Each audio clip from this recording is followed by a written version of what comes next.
अब बताओ इस जलन में तुम भागीदार बनोगे? उसने कहा ये कैसे हो सकता है, उंगली तुम्हारी जली है, मुझे उसका आभास भी नहीं है।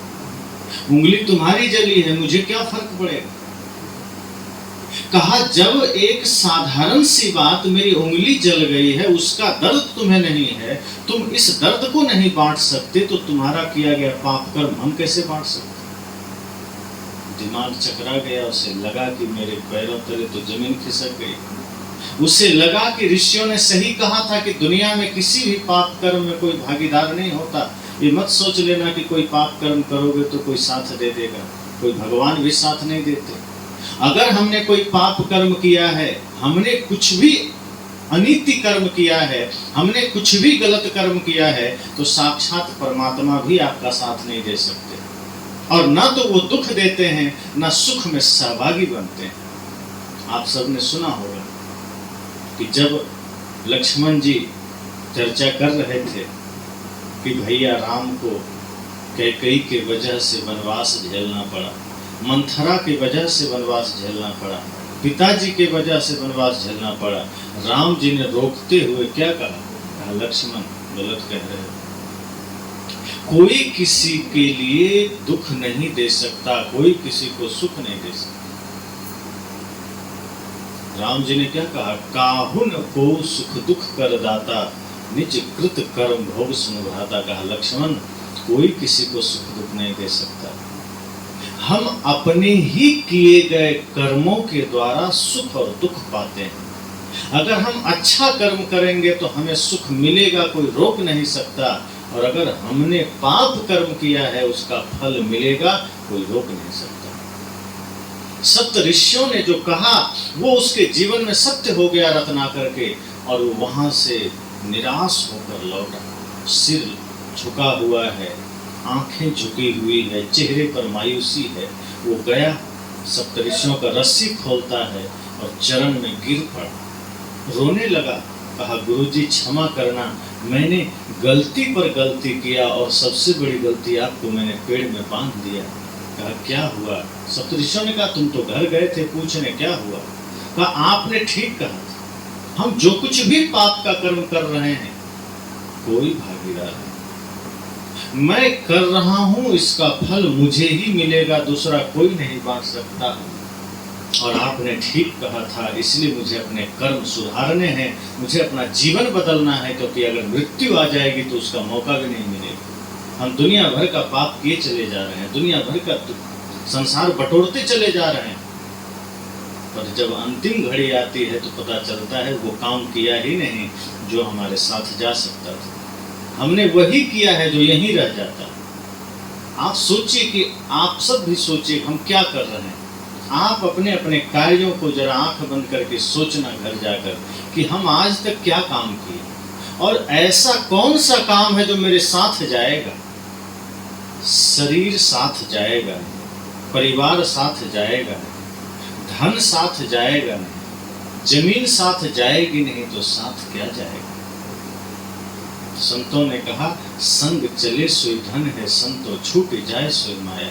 जो साथ चले वही धन है, और जो छूट जाए वो तो माया है। तो जरा सोचिए कि साथ क्या जाएगा। और हमने आज तक कौन सी कमाई की?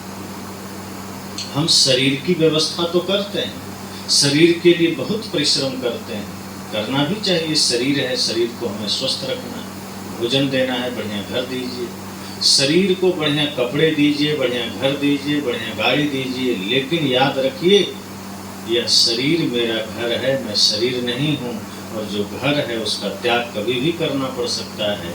जिस शरीर के लिए हम सब कुछ किए चले जा रहे हैं, ना जाने कब उसको छोड़ना पड़ जाए, और जब शरीर को छोड़ना पड़ेगा तो वो काम भी तो करना है जो साथ जा सकता है। और साथ क्या जाएगा? संतों ने कहा है अच्छी बुरी कमाई साथी तेरा यही है, मन में संभल के देखो 2 दिन की जिंदगी।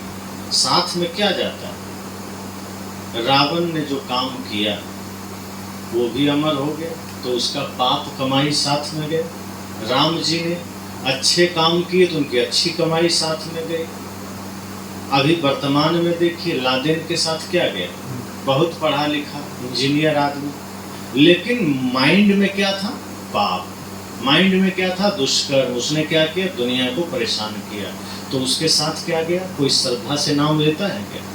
लादेन का नाम कोई सम्मान से लेता है?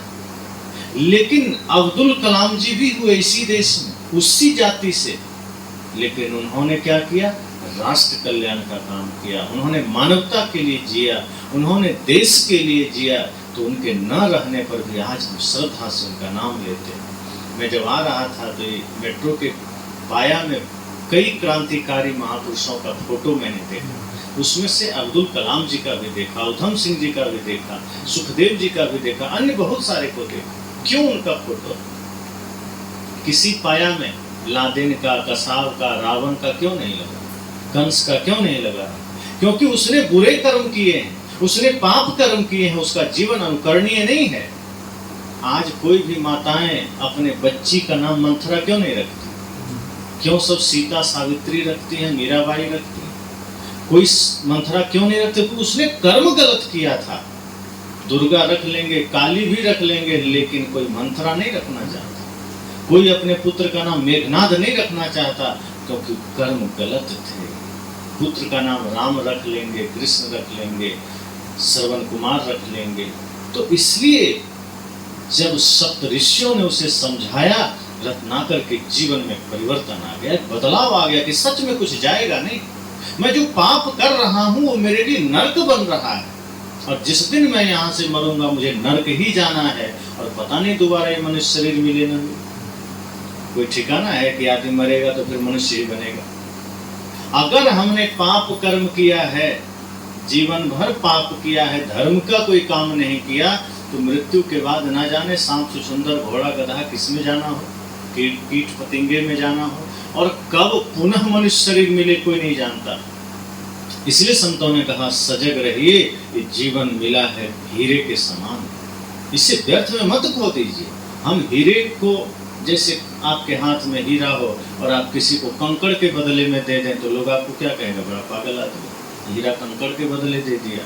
और हम शरीर को वही तो कर रहे हैं, नफरत में डाल रहे हैं, शरीर को घृणा में डाल रहे हैं, लड़ाई में भेज रहे हैं, ईर्ष्या में भेज रहे हैं, दुनियादारी में भेज रहे हैं। कौड़ी के भाव हम इस शरीर को गंवाए चले जा रहे हैं। एक एक श्वास हमारा व्यर्थ में जा रहा है, एक एक पल हमारा व्यर्थ में जा रहा है।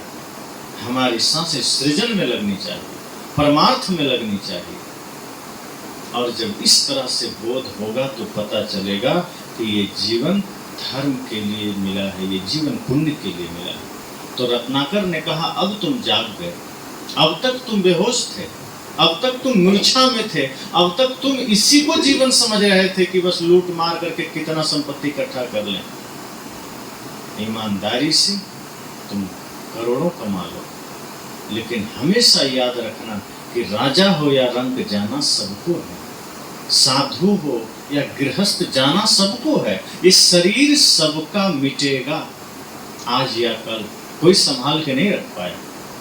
ये मिट्टी पानी आग हवा का सृजन है ये शरीर, इसको मिटना है। जैसे साधन हमारे पास होते हैं, गाड़ी है तो गाड़ी किस लिए है? यात्रा करने के लिए। गाड़ी रख करके ढक करके पूजा करने के लिए थोड़ा है कि गाड़ी है तो दरवाजे पर रखो, रोज उसको कवर हटाओ, पूजा करो, और कहीं जाना हो तो पैदल चले जाओ। कोई आदमी गाड़ी ले और कभी चले ही नहीं, तो आप क्या कहेंगे कि गाड़ी लिया है, कहीं जाना हो पैदल चला जाओ। तो गाड़ी लिया ही क्यों? क्या जरूरत है गाड़ी की? शरीर मिला है धर्म के मार्ग पर चलने के लिए, शरीर मिला है भवसागर पार करने के लिए, और इससे हम और ज्यादा भवसागर बनाए जा रहे हैं। हम इससे उपयोग ही नहीं कर रहे कि हम धर्म के मार्ग पर चल सकें। एक रत्ती हम प्रयास नहीं करते कि हमें संसार रूपी सागर से पार करने के लिए मानव तन मिला है, और हम इससे तो और संसार बना रहे हैं।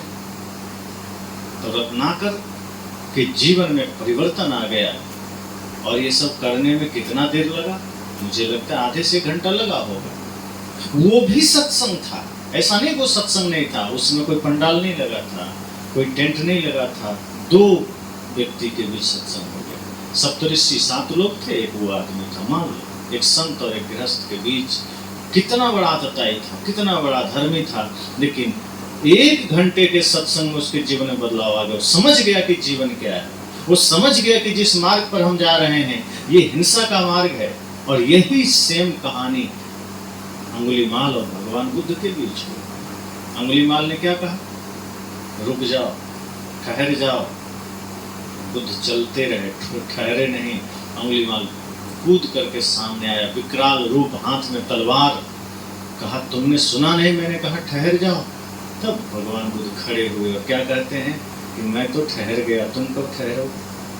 पहली बार उसको किसी ने जवाब दिया था। सेना डरती थी जंगल पार करने में, राजा डरते थे जंगल पार करने में। वो अंगुलीमाल इतना दुर्धर्ष, इतना क्रूर, सब भयभीत होते थे। लेकिन भगवान बुद्ध मुस्कुरा रहे हैं, उनके आंखों में सौम्यता है, प्रेम है, शांति है। अंगुलीमाल को लगा ये कौन अजीबा आदमी, दूसरे ग्रह का तो नहीं, ये धरती का आदमी तो हमारे सामने आते ही बेहोश हो जाता है, मेरा नाम सुन के बेहोश हो जाता है। ये कैसा है? हाथ में हथियार भी नहीं है, देह पर एक ऐसे साधारण कपड़ा है और ये चेहरे पर इतना मुस्कुराहट। बुद्ध ने ऊपर से ये भी कह दिया कि मैं तो ठहर गया, तुम कब ठहरो? तब उसने कहा क्या उल्टी बात कर रहे हो, मैं तो कब से बगल में खड़ा था, मैं तो ठहरा हुआ था, तुम ही चले जा रहे थे और तुम रुके नहीं, ऊपर से कहते हो कि तुम कब ठहरो? बुद्ध ने कहा मेरे पैर भले चल रहे हैं पर मेरा जीवन रुक गया है, मेरा मन रुक गया है, मेरा मन अब कहीं संसार में नहीं जाता। तुम्हारा पैर रुका हुआ है लेकिन तुम्हारा मन दौड़ रहा है, इसलिए सावधान हो जाओ। और मैंने जो कहा है वो सत्य कहा है। तुम इतना बताओ कि तुम क्रोध के रास्ते पर कब ठहरोगे, तुम हिंसा के रास्ते पर जा रहे हो, तुम कब ठहरोगे, तुम अत्याचार के रास्ते पर जा रहे हो, तुम कब ठहरोगे? इतना सुनते ही अंगुलीमाल का तो धक से रह गया कि ये भी कोई इंसान है। आंखों में देखा तो प्रेम की धारा बह रही, चेहरे पर निश्चिंतता है, कोई डर कोई भय नहीं। और इस तरह से अंगुलीमाल के जीवन में भी बदलाव आया। उसकी क्रूरता हार गई, बुद्ध का प्रेम जीत गया, उनकी करुणा जीत गई। कितना देर, आधे घंटे वहां भी भेंट हुई होगी, सत्संग वहां भी हो गया। इसलिए जीवन में ये महत्वपूर्ण नहीं है कि हम कहाँ कितने भीड़ में सत्संग सुने, कितने बड़े धर्मगुरु का सत्संग सुने, कितना बड़ा पंडाल में सुने। महत्व इस बात का है कि जो भी हमने सुना वो हमारे जीवन में आया कितना, हम कितना देर सत्संग में बैठे ये भी महत्वपूर्ण नहीं है। महत्वपूर्ण यह है कि सत्संग हमारे जीवन में कितना बैठा। हम तो सत्संग में बैठ जाते हैं पर सत्संग हमारे अंदर नहीं बैठ पाता और इसी वजह से हमारे जीवन में कोई परिवर्तन नहीं होता। तो इसलिए इसी बात को गोस्वामी तुलसीदास जी से भी किसी ने पूछा कि महाराज जी आप तो बहुत ज्ञानी हैं, तो ये बताइए कि इस पूरी धरती पर सबसे महत्वपूर्ण समय कौन सा है, व्यक्ति के लिए सबसे इम्पोर्टेंट टाइम कौन सा है, वो समय कौन सा महत्वपूर्ण है आदमी के जीवन का? तब तुलसीदास जी ने क्या कहा? धन्य घड़ी जब सोई सत्संगा। उन्होंने कहा ध्यान देना, वो घड़ी धन्य है, वो घड़ी महत्वपूर्ण है जब आपका समय सत्संग में बीतता है। समझ लेना, एक घड़ी आधी घड़ी, आधी में पुनियाद तुलसी संगत साधु की कटे गोटी अपराध। कहा अगर कभी एक घड़ी का भी मौका मिल जाए, एक घड़ी छोड़ो, आधी घड़ी, आधी में आधी का भी मौका मिल जाए सत्संग का, तो समझना जीवन का उद्धार होने वाला है, बहुत बड़ा सौभाग्य आपका जगने वाला है। धन्य घड़ी जब सोई सत्संगा। तुलसीदास जी ने कहा वो घड़ी धन्य है, वो घड़ी महत्वपूर्ण है जब आप सत्संग में जाते हैं। दुनियादारी में माया तो खींचेगी, बाहर तो आनंद प्रदर्शित होगा, जहां जाएंगे लगेगा वाह क्या घर है, क्या दुनिया है, क्या बाजार है, क्या गाड़ी है, माया खींचेगी। लेकिन समझना वो सब फंसाने वाला है, वो मात्र आपके शरीर की व्यवस्था के लिए है।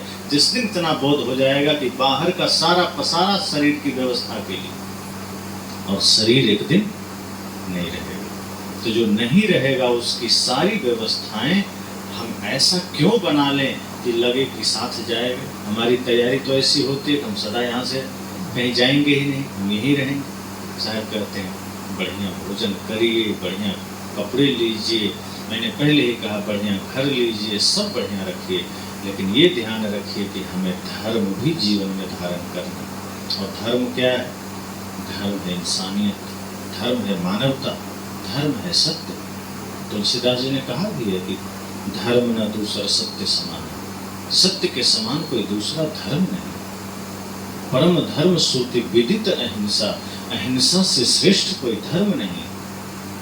और सदगुरु कबीर भी कहते हैं, जहाँ दया तहाँ धर्म है, जहाँ दया है, जहाँ करुणा है, वही धर्म है, जहाँ प्रेम है वही धर्म है। अगर किसी व्यक्ति के जीवन में दया है, किसी के जीवन में करुणा है, जो सभी जीवों पर दया करता है, समझ जाना उससे बड़ा धार्मिक कोई नहीं। धार्मिक होने की पहचान ये नहीं कि हमने तिलक लगा लिया तो हम धार्मिक हो गए। तिलक लगा के रावण भी आया था, जो धार्मिक था क्या? माता सीता को हरण करने रावण तिलक लगा के ही तो आया था।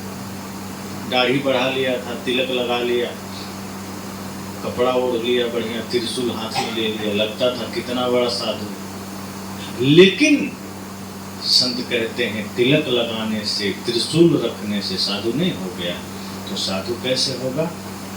जिसके हृदय में करुणा है, जिसके हृदय में प्रेम है, जिसके हृदय में मानवता के लिए भावना है, जिसके हृदय में सत्य है, तो वही जब जीवन में आता है व्यक्ति धार्मिक हो जाता है। इसलिए सत्संग कितना मिला वो महत्वपूर्ण नहीं है, ये महत्वपूर्ण है कि उतनी देर के सत्संग से हमारे जीवन में क्या बदलाव है। बदलाव आने को तो गोस्वामी तुलसीदास जी का जीवन एक ही लाइन में बदल गया। उसकी पत्नी ने कहा था ना कि हद है, धिक्कार है तुम्हारी विद्वता को, इस चाम से इतना प्रेम कर रहे हो। इतनी रात में तुम नदी पार करके आंधी तूफान में उफनती नदी को तुम आ गए, क्या इतना स्वयं पर नियंत्रण नहीं? इस चाम से इतना प्रेम है, काश कि तुमने राम से प्रेम किया होता तो ये नदी तो क्या तुम भवसागर पार कर गए होते। इस चाम से प्रेम है तो तुम नदी पार कर आए, और राम से प्रेम होता तो भवसागर पार हो जाती। इतना ही में गोस्वामी जी का जीवन बदल गया, एक लाइन में जीवन बदल गया। साहब ने कहा भी है, शब्दय मारा गिर पड़ा, शब्दय छोड़ा राज, और जिन जिन शब्द विवेक किया तिनका सर गए पास। कहा एक शब्द के ठोकर से व्यक्ति का जीवन बदलता है। और ऐसे बहुत सारे संत महापुरुषों का जीवन बदला है। भर्तृहरि का जीवन बदल गया, एक चीज पर उनका जीवन बदला कि उन्होंने, वो अपनी पत्नी से प्रेम करते थे, फल दिया उनको। किसी ने कहा कि अमर फल है, इसको दो, जो खाएगा उसका जीवन सदा स्वस्थ रहेगा, सदा वो जवान रहेगा। तो सोचे मैं क्या खाऊं, पत्नी को दे देता हूँ। पत्नी को दिया, और पत्नी का लगाव कहीं और था मंत्री आदि से, उसने उसको दे दिया। उसका लगाव किसी अन्य नगर वधु से था, उसने उसको दे दिया। और वो सोची कि मैं खाकर क्या करूं, मैं तो पापी पहले से न जाने कितने मैं पाप कर रही हूँ, और खा करके मैं जन्म जन्म तक पाप करूं, उससे अच्छा ये देश का राजा कितना बढ़िया है, मैं उसे ही दे देती हूँ। कहाँ से घूमते हुए फल पुनः भर्तृहरि जी के हाथ में आ गए। कहा ये तुम्हें किसने दिया? कहा ये तुम्हारे ही राज्य का मंत्री ने दिया। उनका तो दिमाग चकरा गया, मंत्री के पास कैसे गए? तो मैंने रानी को दिया था। मंत्री से कहा ये तुम्हें किसने दिया? तो छिपाने लगा, फिर डांटा तो कहा रानी साहिबा ने दिया। इतने से उनको ऐसा वैराग जगा कि दुनिया ऐसा है। सत्य दिख गया, जगत के उस पार माया दिख गई, क्योंकि माया ही हमें उलझाती है। और माया का बोध उन्हें हुआ, उन्होंने गृह त्याग कर दिया और बहुत बड़े साधक हो गए। तो जीवन में एक शब्द से आप परिवर्तित हो सकते हैं, लेकिन उतनी लगन, उतनी निष्ठा तो होनी चाहिए। इसलिए संतों ने कहा कि धन्य घड़ी जब सोई सत्संगा। अगर थोड़ा सा भी सत्संग का मौका मिल जाए, समझना हमारा जरूर किसी जन्म का पुण्य था जो हमें थोड़ा मौका मिल गया। सत्संग जल्दी नहीं मिलता, नाच नौटंकी तो हमेशा मिल जाएगा, दुनिया का बाजार मिल जाएगा, मेला मिल जाएगा, फालतू सारी चीजें मिल जाएगी, पर कहीं कभी भी सत्संग का अवसर मिले तो समझ जाइए हमारा कोई सौभाग्य जागृत हुआ है। और जब यह भाव आता है तो सत्संग हमारे जीवन में परिवर्तन ले आता है। सत्संग ऐसा है जैसे अभी पंखे लगे हैं, लाइटें लगी है, अगर बिजली चली जाए तो ये सब बंद हो जाएगा, नहीं चलेगा। लेकिन बिजली आते ही सब चलने लग जाता है। उसी तरह से बिजली की शक्ति की तरह सत्संग है, जो हमारे जीवन में आता है तो हमारा जीवन जागृत हो उठता है, हमारा जीवन चलायमान हो उठता है। अर्थात फिर हम ये समझना कि हम प्रकाशित हो जाते हैं। सत्संग जिसके जीवन में नहीं है, लगता तो है बड़ा सफल है बाहर, लेकिन भीतर जब उसके पास आप बैठिए तब पता चलता है वो कितना दुखी है, वो कितना पीड़ा में है। अगर सिर्फ धन से ही सुख मिलता तो रावण से ज्यादा सुखी फिर कोई नहीं होता। क्योंकि आज किसी के पास एक सोने की अंगूठी हो जाए तो आदमी सोचता है मेरे पास तो सोने की अंगूठी, और दो चार हो जाए, चेन हो जाए तो फिर उसको जनवरी में भी ठंडी नहीं लगती, इतनी गर्मी आ जाती। वो सोचते हैं मेरे पास तो इतना सोना है। और सोचिए लंका, रावण के पास पूरा नगर ही सोने का था।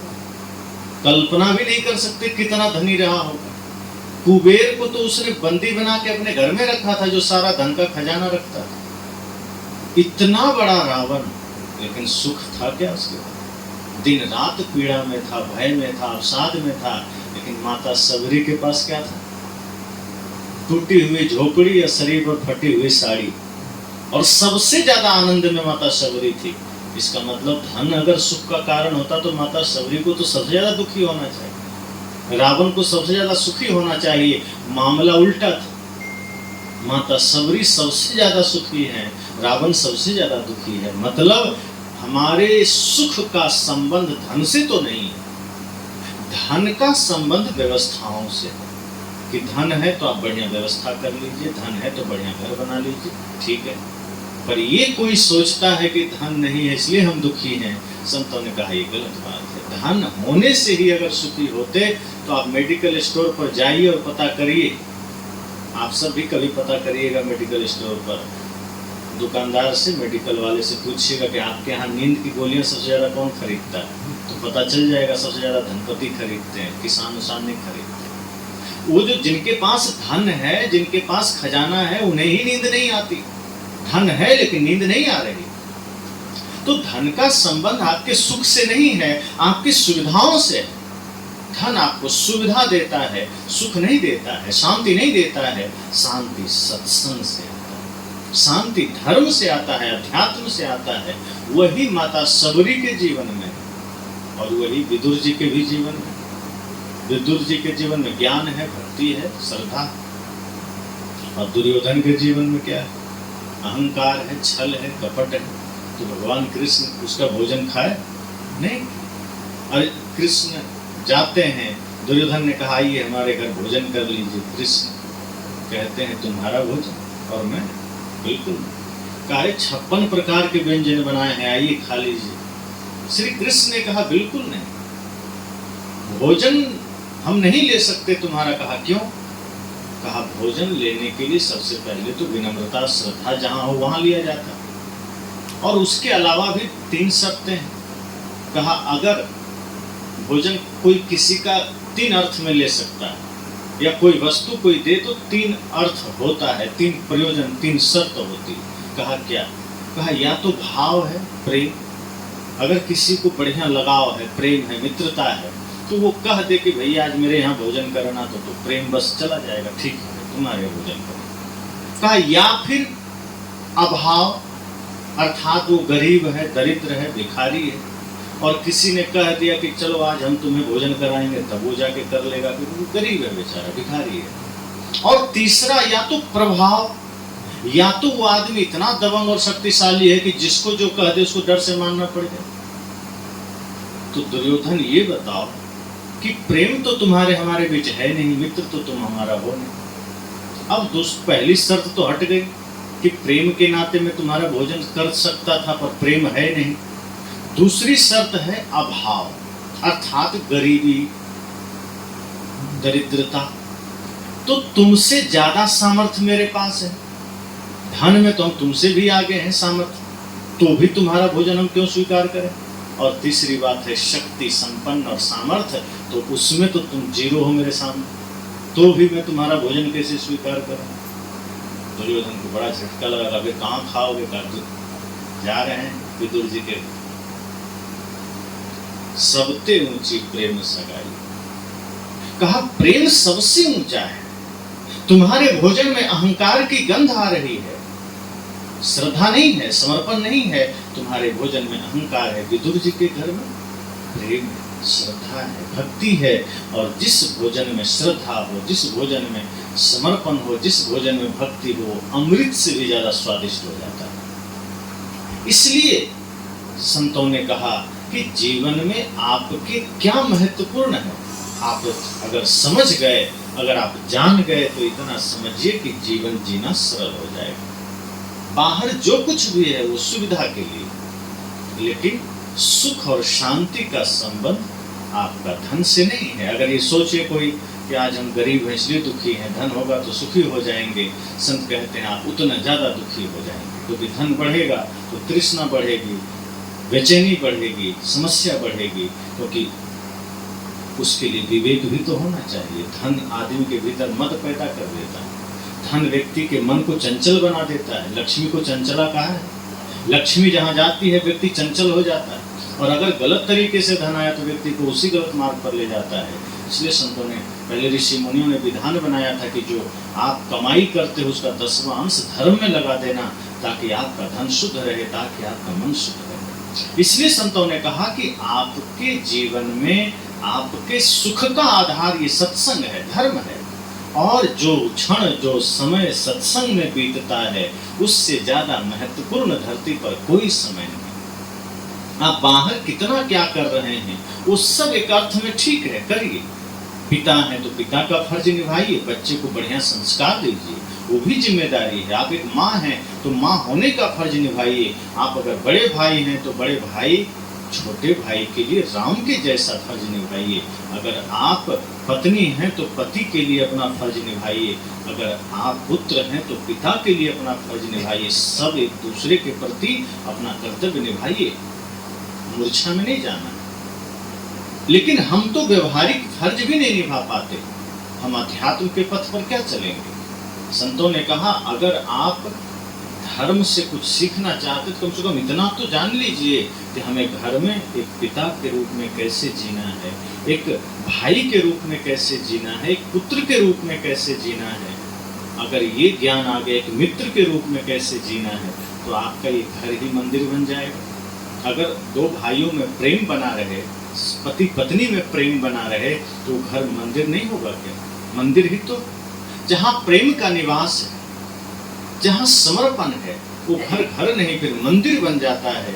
और जिस नगर में ऐसा हो जाए वो नगर अयोध्या धाम बन जाता है। कहाँ खोजेंगे? इसलिए संतों ने कहा कि आप बाहर के जीवन को भी व्यवस्थित कर सकते हैं, लेकिन उसका ज्ञान भी हमें सत्संग से मिलता है। आए दिन परिवार में झगड़े हो जाते हैं, छोटी छोटी बात पर भाई भाई से झगड़ लिया, सास बहू में झगड़ लिया, देवरानी जेठानी में झगड़ा हो गया। और ये झगड़े सिर्फ स्वार्थ के होते हैं, थोड़ा सा जमीन का, धन का, आभूषणों के, मेरा तेरा का, थोड़ा सा घमंड का, ये चीजें हमारे घर को तोड़ता है। संतों ने कहा दो चीज अगर आप अपने मन से निकाल दें तो कभी घर में बंटवारा होगा ही नहीं। घर बंटता ही है दो कारणों से, पहला है स्वार्थ और दूसरा है अहंकार। जब स्वार्थ आ जाता है तब मेरा तेरा होने लगता है, फिर भाई भाई में दीवार, सास बहू में दीवार, देवरानी जेठानी में दीवार, मित्र मित्र में दीवार पैदा होता है। और अहंकार की गलती उसने किया तो मैं क्यों झुकूं। बड़े भाई को, पिता को ये हो जाता है, सास को ये घमंड हो जाता है कि गलती तो उसने किया है, मैंने तो किया नहीं, मैं कैसे झुकूं। ये अहंकार उस घर को एक होने नहीं देता। इसलिए संतों ने कहा ये दो चीज जीवन से निकाल दीजिए। इतना विनम्र हो जाइए, इतना समर्पित हो जाइए कि अगर झुकना भी पड़े, और आपके झुकने से घर स्वर्ग बन सकता है, आपके झुकने से परिवार एक हो सकता है, तो फिर अहंकार छोड़ दीजिए। इसलिए कहा गया कि सत्संग जब जीवन में आता है तो हमारा व्यवहारिक जीवन भी सुंदर बन जाता है, हमारा घर भी मंदिर बन जाता है। हम अलग एक मंदिर बना लेते हैं पर उसका प्रभाव हमारे घर पर कहाँ हो पाता। कहीं कॉलोनी में मंदिर है, वहाँ गए, बढ़िया भगवान की पूजा कर ली, और घर आए तो माँ को गाली दे रहे। मंदिर गए, बढ़िया पूजा कर ली, शिव जी को जल चढ़ा दिए, और पिताजी प्यासे बैठे हैं, भाई पानी तो कहता अपने से ले लो। आज का बेटा ऐसा हाल करता है। तो जब आप माता पिता के आंसू को नहीं देख पा रहे हैं, जब आप माता पिता की सेवा नहीं कर पा रहे हैं तो पूजा फिर व्यर्थ ही तो हुआ। संत ने कहा आप अपने घर को जिस दिन मंदिर बना लेंगे आपका वो मंदिर भी सार्थक हो जाएगा। और अगर आपका घर कबाड़ खाना है और बाहर के मंदिर में आपने सिर्फ पूजा किया तो भगवान की भी कृपा नहीं मिलेगी। अगर भगवान की कृपा चाहते हैं तो सबसे पहले अपने घर को मंदिर बनाइए और घर में बसने वाले माता पिता को ही ब्रह्मा विष्णु महेश समझिए, माता पिता को ही जगत जननी समझिए, जगत पिता समझिए। ये भाव सत्संग से मिलता है। लेकिन आज समाज इतना बिखर गया, आप देखिए आज घर घर में समस्याएं हैं। आप कोर्ट चले जाइए तो अधिकांश वहां मुकदमा भाई भाई का गया हुआ है, भाई का मुकदमा है। और किस चीज का है? जमीन का, और कुछ का थोड़ा प्रॉपर्टी का झगड़ा है। बच्चे पिता पर केस कर रखे हैं और पिताजी बच्चों पर केस कर रखे हैं। सोचिए, धन का झगड़ा है परिवार का। और हम पढ़ते हैं महाभारत, पढ़ते हैं रामायण, पर सीखते नहीं हैं। महाभारत में क्या हुआ? प्रॉपर्टी का ही तो झगड़ा था। दुर्योधन ने कहा कि हस्तिनापुर मेरा है। आपके इसी यही ना हस्तिनापुर है, हरियाणा में, कुरुक्षेत्र और हस्तिनापुर। कुरुक्षेत्र, हस्तिनापुर कहाँ पड़ता है? अच्छा, हाँ, तो आसपास ही है। तो उसी हस्तिनापुर के लिए झगड़ा हुआ। गद्दी पर युधिष्ठिर बैठे, शकुनी को पचा नहीं, उसने जुआ का लफड़ा लाया और किसी तरह युधिष्ठिर को फंसाया। युधिष्ठिर भी थोड़ा सा इस मामले में कमजोर, कि जैसे ही जुआ का नाम सामने आया वो भी अपना धर्म से नीचे गिर गए, जुआ में लग गए। वो शिक्षा है कि अगर आप जुआ में पड़ेंगे तो ऐसे ही कंगाल हो जाएंगे, ऐसे ही आप धर्म से गिर जाएंगे। तो दुर्योधन ने साम दाम दंड भेद लगा करके राज्य हड़प लिया। और जब पुनः किसी तरह बात बनी तो दुर्योधन के सामने पांडवों ने संदेश क्या भेजा कि चलो ठीक है, हमें राज्य नहीं चाहिए, हमें सिर्फ 5 ही गांव दे दो। और कृष्ण यह संदेश लेकर गए कि हमें 5 गांव दे दो। अहंकार में दुर्योधन ने क्या कहा? 5 गांव तो छोड़ो, सुई के नोक बराबर जमीन नहीं देंगे। सोच क्या हुआ? युद्ध हो गया। पांडवों ने कहा सुई के नोक बराबर जमीन नहीं दोगे, हम पूरा ही छीनेंगे। अब दोनों परिवार लड़ा, परिवार ही तो था। दुर्योधन भी अपने ही था, भले ही वो पापी निकल गया। पांडु के पुत्र ये, धृतराष्ट्र के पुत्र वो, दोनों भाई सगे ही थे। गुरु से लड़ाई हो गया, भाई से लड़ाई हो गया, और अंत में क्या हुआ? सब मारे गए। बच्चे पांडव, इनके भी 5 पुत्र मारे गए, मामा मारे गए, पूरा शमशान बन गया, पूरा कुरुक्षेत्र हस्तिनापुर। कुछ बूढ़े बूढ़े बच गए, कुछ माताएं बच गई, सब मारे गए। किसके लिए? धन और दौलत के लिए। और अंत में क्या पांडव सुख भोग पाए क्या?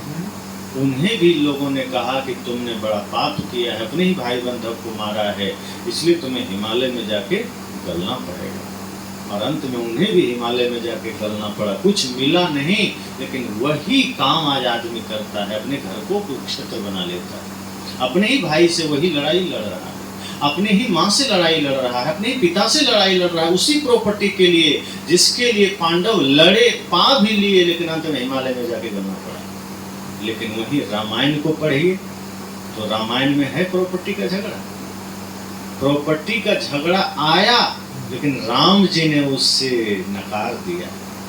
जब उनके सामने ये बात आई कि कल आपको गद्दी मिल जाएगी, कैकेयी और मंथरा ने षड्यंत्र किया कि नहीं, इसको मिलेगा तो हमारा पुत्र भरत का क्या होगा, इसलिए राजगद्दी तो भरत को ही मिलनी चाहिए। और रात में ही सारा खेल हो गया। और मंथरा ने कैकेयी को फंसाया, कैकेयी ने राजा जी को, दशरथ जी को फंसाया कि आप रुकवा दीजिए राम का राजगद्दी। आपने मुझे वचन दिया था, वो वचन के हिसाब से आपसे मैं यही वरदान मांगती हूँ कि भरत को राजगद्दी दीजिए और राम को वनवास दे दीजिए। अगर राम ने भी पांडव की तरह किया होता कि नहीं मुझे तो राज्य ही चाहिए, धनुष हम उठा लेंगे, तो लड़ करके राज पा लेते, लेकिन शांति रहती, प्रेम रहता, धर्म रहता। नहीं, राम जी ने कहा सौभाग्य हमारा कि मेरे सबसे प्रिय भाई भरत को राजगद्दी मिलेगी, इससे बड़ा आनंद क्या हो सकता है। राम जी के हृदय में भरत के लिए कितना अटूट प्रेम है। उन्होंने कहा अगर मुझे जंगल भी जाना पड़े अपने भैया भरत के लिए मंजूर है, लेकिन ये मुझे सुख ही देगा, ये दुख नहीं दे रहा। और मुझे तो जंगल का राज्य मिल गया, मैं ऋषि मुनियों का दर्शन करूंगा, संतों की सेवा करूंगा, इसलिए मुझे तो आनंद ही आनंद है। सोचिए राम जी चाह लेते तो झगड़ा हो जाता। लक्ष्मण जी ने तो कहा ही था कि नहीं भैया आपको जाने की जरूरत नहीं है, मैं अभी धनुष बाण निकालता हूँ, पिताजी को ठीक करता हूँ। लक्ष्मण जी थोड़ा गुस्से के स्वभाव के थे। राम जी ने कहा नहीं, ऐसा तुमने सोच कैसे ली, पिता वो जो भी आदेश करेंगे। तो 2 ग्रंथ हमारे सामने है, महाभारत, हम उसे देखते नहीं है कि उसमें लोगों ने धन के लिए लड़ा, मर गए, कुछ मिला नहीं, अंत में गाली खाए। लेकिन रामायण हमारे सामने है जहां धन के लिए कोई लड़ा नहीं। राम जी को कहा गया कि ये गद्दी भरत जी की है, भरत जी को मिलनी चाहिए। राम जी ने हाथ जोड़ के प्यार से सरका दिया। और जब भरत जी को पता चला कि ऐसा ऐसा मामला हुआ है और ये गद्दी हमारे लिए माँ ने कहा है, और ये सुनकर भैया जंगल चले गए, तो भरत रो पड़े।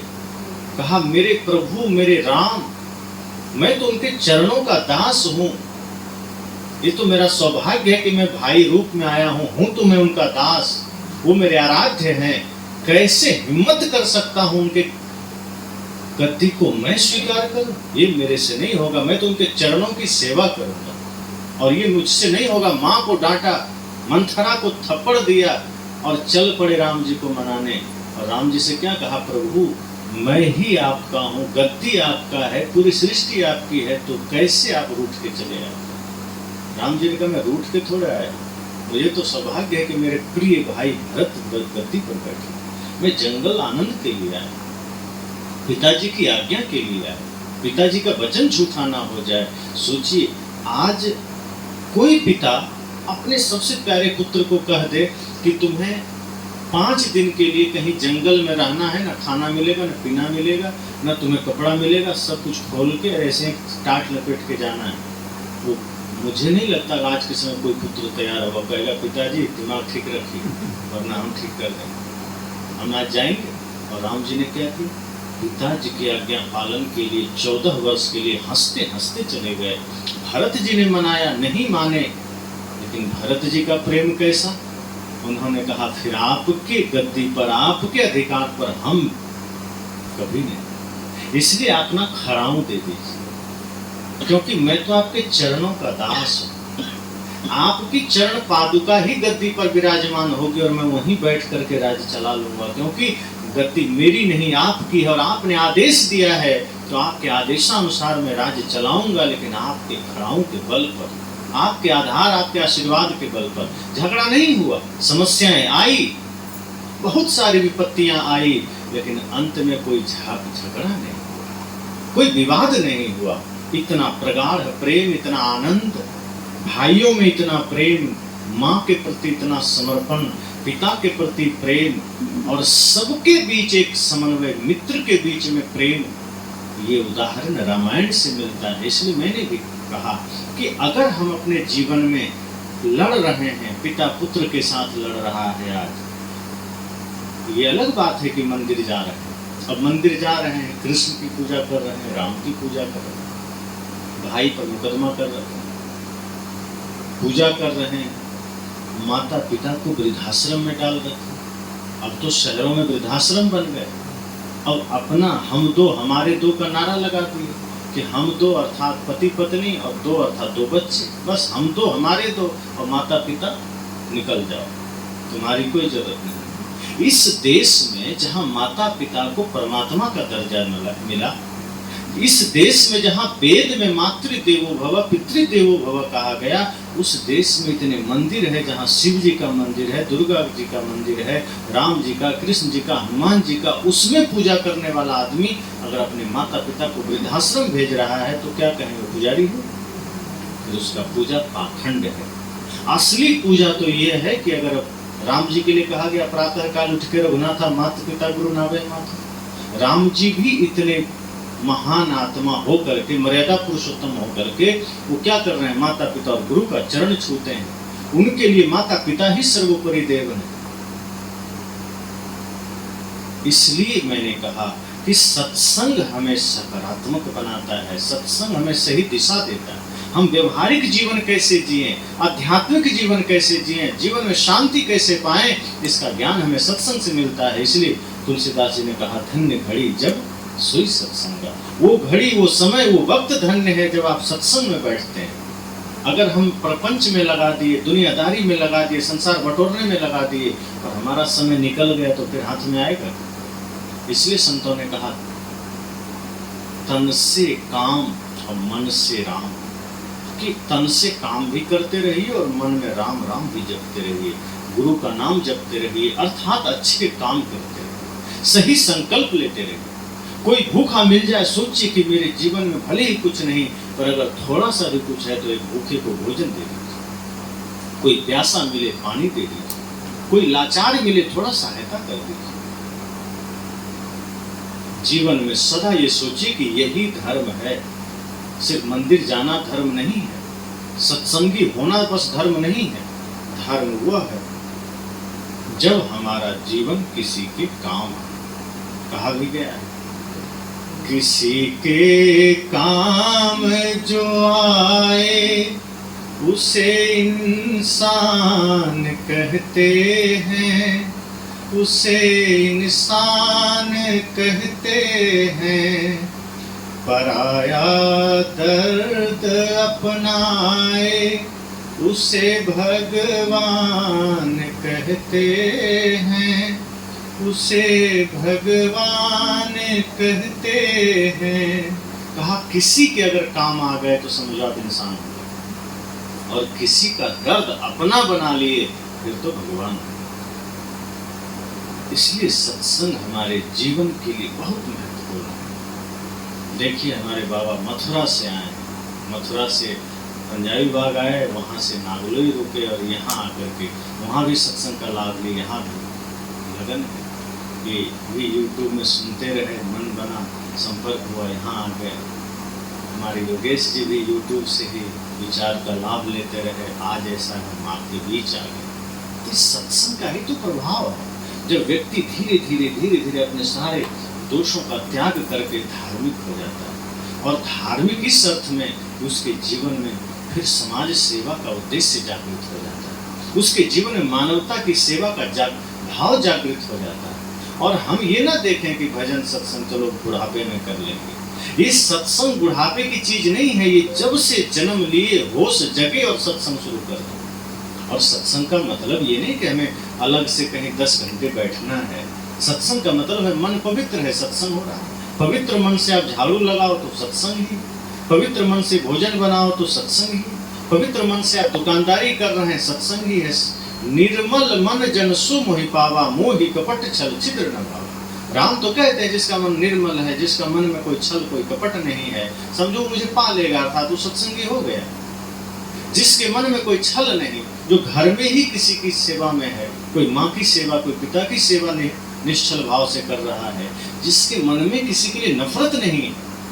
आज 4 आदमी एक जगह बैठता है, दूसरे की निंदा शुरू कर देता है, दूसरे की चुगली शुरू हो जाती है, वो अच्छा वो बुरा, वो ऐसा, उसने ऐसा किया, उसने वैसा किया। संत कहते हैं ये कभी मत करो। अगर इकट्ठे हो जाओ तो धार्मिक चर्चा करो, ज्ञान की चर्चा करो, प्रेम की चर्चा करो, राष्ट्र का चिंतन करो। अपने बच्चों में राष्ट्रभक्ति सिखाइए, अपने बच्चों में मानवता का गुण सिखाइए, ताकि वो मानवता को धारण कर सके। अपने बच्चों में अपने शहीदों की जीवनियां पढ़ाइए कि कैसे हमारे वीर पुत्रों ने, चाहे वो भगत सिंह हो, चंद्रशेखर आजाद हो, नेताजी सुभाष चंद्र बोस हो, चाहे लक्ष्मीबाई हो, वीर शिवाजी हो, महाराणा प्रताप हो, उन्होंने सब अपने अपने जीवन में, कोई 18 साल की उम्र में, कोई 40 साल की उम्र में, कोई 23 साल की उम्र में, कोई 30 साल की उम्र में देश के लिए अपनी शहादत दी।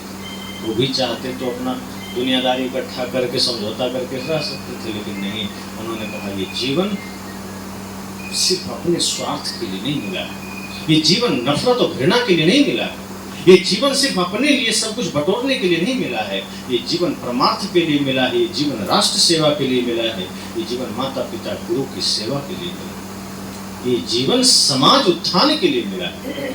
इसलिए सत्संग बहुत जरूरी है। और जब सत्संग हमारे जीवन में आता है तो हमें बदल देता है। मैं कहा कि अंगुली माल बदल गया, रत्नाकर बदल गया। हम भी अगर सत्संग में इस तरह के भाव लेकर आए तो थोड़ा देर का भी सत्संग हमें बदल सकता है। लेकिन इसके लिए यह जागना जरूरी है, यह जानना जरूरी है कि जीवन थोड़ा है, न जाने कब कहाँ चले जाएंगे। और जिसके लिए हम प्रयासरत हैं, जिसके पीछे हमने पूरा जीवन लगा दिया, वो चीजें तो मात्र शरीर की व्यवस्था के लिए है, तो इसके पीछे प्राण क्यों गंवाना। करिए मेहनत, लेकिन उतना ही जितना में आपका घर चल जाए, आपका शरीर चल जाए, आपके द्वारा कुछ कल्याण हो जाए। लेकिन ये ध्यान रहे कि असली कमाई तो इंसानियत है, असली कमाई तो सत्य, अहिंसा, प्रेम, करुणा है। अगर ये हमने नहीं कमाया तो बाहर की सारी दौलत बेकार है। कितना भी बाहर कमा लिया और इंसानियत नहीं आया तो आदमी क्या कहता है, ये तो पापी आदमी। और कोई आदमी गरीब भी है, उसके मन में श्रद्धा है, भक्ति है, प्रेम है, समाज के लिए सही भाव है, तो आदमी क्या कहता है, बड़ा साधु सज्जन आदमी है, फिर उसको बड़े से बड़े लोग सम्मान देता है। तो इसलिए धन से तत्काल सम्मान तो मिल जाता है कि बहुत धन है, तो कोई भी सामने से थोड़ा सा हाथ जोड़ लेगा, पीछे कहेगा तो नंबर कमाएगा, गाली दे के चला जाएगा। और जो व्यक्ति धर्म में अपना जीवन लगा दिया, जो अपने धन को, अपने बल को, अपने ज्ञान को मानवता की सेवा में लगा दिया, फिर लोग कहता है कि नहीं, इसके पास धन भी है, इसके पास ज्ञान भी है, इसके पास शारीरिक बल भी है, लेकिन ये आदमी समाज उत्थान में अपनी शक्ति लगा रहा है। किसी के विकास में लगाइए, विनाश में मत लगाइए। किसी के उत्थान में लगाइए, किसी के पतन में मत लगाइए। इसलिए कहा, यदि भला किसी का कर न सको तो बुरा किसी का मत करो। अगर आप भला नहीं कर सकते तो बुरा मत करो। किसी को अमृत नहीं दे सकते तो जहर क्यों पिलाना। दिए को जला नहीं सकते तो बुझाना ही क्यों। किसी का घर नहीं बना सकते तो उसकी झोपड़ी में आग क्यों लगाना। संत कहते हैं, इसलिए जो अगर अच्छा आप नहीं कर सकते तो बुरा क्यों करना। इसलिए सत्संग हम सबके जीवन के लिए बहुत महत्वपूर्ण है। ये समझ जाना है कि सत्संग से बैठ के ही नहीं होता। अगर सत्संग का कोई सूत्र हमने जीवन में उतार लिया, एक भी संकल्प ले लिया कि चलो एक दिन में कोई धर्मात्मा नहीं बन जाता, सब पूर्ण रूप से कोई सात्विक नहीं बन जाता, पर अगर हमने एक एक संकल्पों को जीवन में उतारा तो एक सद्गुण आपको पहुंचा सकता है सत्य तक। जैसे कहीं खिड़की से छोटी सी किरण सूरज की आती, कई बार एकदम गोल सा किरण, कई बार आप देखे होंगे, तो ऐसा मालूम पड़ता है कोई सूरज, कोई बहुत बड़ा प्रकाश गोल होकर के यहाँ आ रहा है।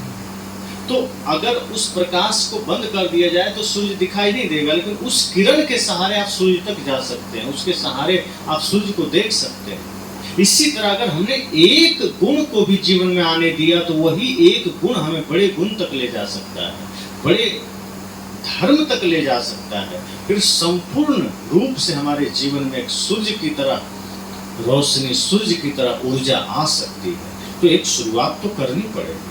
एक ही दिन में ऐसा नहीं है कि हम बहुत कुछ कर लेंगे, पर एक एक संकल्प, एक एक प्रतिज्ञा के साथ कि चलो आज मैं ये चीज पर काम कर लेता हूँ। कि अगर हमारे जीवन में कोई नशा है तो आज हम उसका त्याग कर लेते हैं, आगे देखेंगे। अगर परमानेंट, कई लोग ऐसे होते हैं कि नशा का त्याग नहीं कर पाते परमानेंट, तो संतजन कहते हैं आप ऐसा संकल्प लीजिए कि आज भर मैं नशा नहीं करूंगा। एक दिन का संकल्प लीजिए। अगर एक दिन आप रह लिए तो आपको एक बल मिलेगा कि मैं एक दिन रह लिया, अब मैं 2 दिन रहूंगा। फिर 2 दिन आपने रह लिया तो 7 दिन और 15 दिन और फिर जीवन भर के लिए छूट जाएगा। इसी तरह मन में कभी क्रोध आ जाए तो अगर आप तुरंत रिएक्ट कर रहे हैं, किसी को तुरंत जवाब दे रहे हैं, जैसे होता है ना, कई बार गुस्सा आ गया तो मन होता है तुरंत हम जवाब दे दें।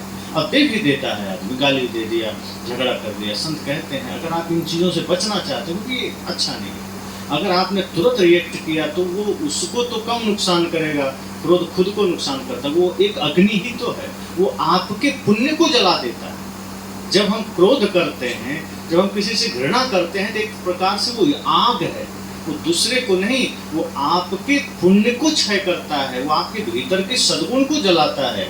तो जब भी कभी क्रोध आ जाए, आंखें बंद करिए कि अभी मैं जवाब नहीं दूंगा, मैं 1 घंटे बाद दे दूंगा, 2 दिन बाद दे दूंगा। जब आप ऐसा संकल्प लेंगे तो आप पाएंगे 1 घंटे बाद फिर आप क्रोध कर ही नहीं सकते। कई बार आप खुद अनुभव करेंगे कि आप क्रोध कर देते हैं, 1 घंटे बाद जब मन ठंडा होता है तब आपको लगता है कि मुझे क्रोध नहीं करना था, मैं आवेश में आके न जाने क्या क्या बोल गया। ऐसा क्यों लगता है?